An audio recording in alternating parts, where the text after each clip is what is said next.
Ühes kauges kuningriigis nimega Ekremaa elas kord vürst nimega Martin, kellele meeldis piduliku õhtu eel inimesi põlevate pulkadele jalutama kutsuda. Legend räägib, et ta leidis selle idee tolmustest kroonikaraamatutest, kus muistsete saksa sigade rongkäigud särasid nagu ülepingutatud teatrilavastus.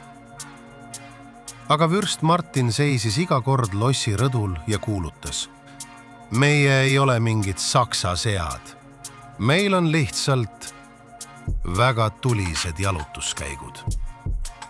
Nii juhtuski, et igal aastal marssis rahvas säravate tõrvikutega mööda kuningriiki, justkui kordaks unustatud muinaslugu.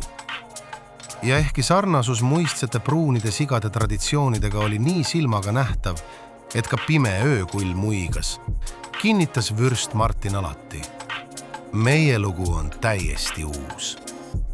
Ja nii nad marssisidki, igal aastal uue hooga vanade saksa sigade jälgedes.